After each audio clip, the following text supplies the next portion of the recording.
Good morning students.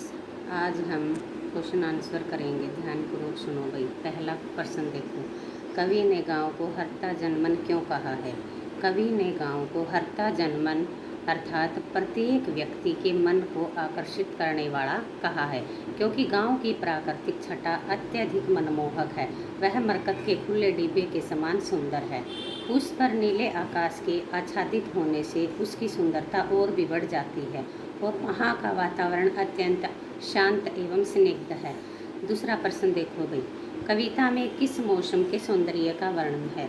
प्रस्तुत कविता में बसंत के मौसम का वर्णन है। आम के वृक्षों पर बोराना, कोयल का कुकना, चारों ओर फूलों का खिलना सिद्ध करता है कि शरद ऋतु का अंत और बसंत का आगमन बड़ा ही मनमोहक होता है। तीसरा प्रश्न देखो भाई, गांव को मरकत डिब्बे सा खुला क्यों कहा गया है? अब इसका उत्तर ध्यानपूर्वक सुनो। मरकत एक प्रकार का चमकदार रतन है।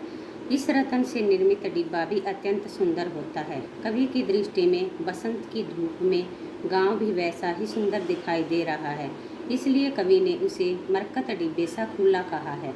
चौथा क्वेश्चन देखो भाई, अरहर और सनई के खेत कवि को कैसे दिखाई देते हैं? अरहर और सनई के खेत कवि को सोने की किंकणियों के समान सुंदर दिखाई देते हैं।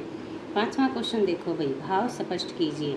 बालू के सांपों से अंकित गंगा की सतरंगी रेती।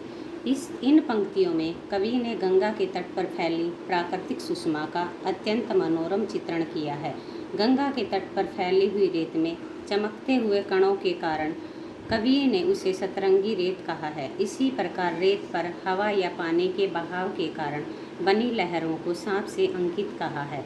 ख पार्ट देखो भाई इसका, हंसमुख हरियाली हिम आतप सुख से अलसाए से सोए। अब इसका उत्तर ध्यानपूर्वक सुनो भाई। प्रस्तुत पंक्तियों में कवि ने ग्रामीण अंचल में फैली हुई हरियाली की सुंदरता का उल्लेख किया है। कवि को वहाँ की हरियाली हंसती हुई सी लगती है। सर्दी की धूप में सुख का अनुभव करती हुई वह अलसाई हुई सी लगती है। कहने का भाव यह है कि कवि ने हरियाली का मानवीकरण करके उसके सौंदर्य को अत्यंत आकर्षक रूप से प्रस्तुत किया है। छठा क्वेश्चन देखो भाई, निम्न पंक्तियों में कौन सा अलंकार है? तिनकों के हरे हरे तन पर हील हरिल रुधिर रहा झलक। हरे हरे में पुनरुक्ति प्रकाश अलंकार है। हील हरिल में अनुप्रास अलंकार की छटा है, क्योंकि यहाँ पर है वर्ण की बार बार आवृत्ति हुई है। हरित रुधिर में विशेषण विपर्य अलंकार है। सातवां प्रश्न देखो भाई, इस कविता में जिस गांव का चित्रण किया है यह भारत के किस भूभाग में स्थित है? प्रस्तुत कविता में जिस गांव का चित्रण हुआ है वह भारत के उत्तरी भूभाग में स्थित है।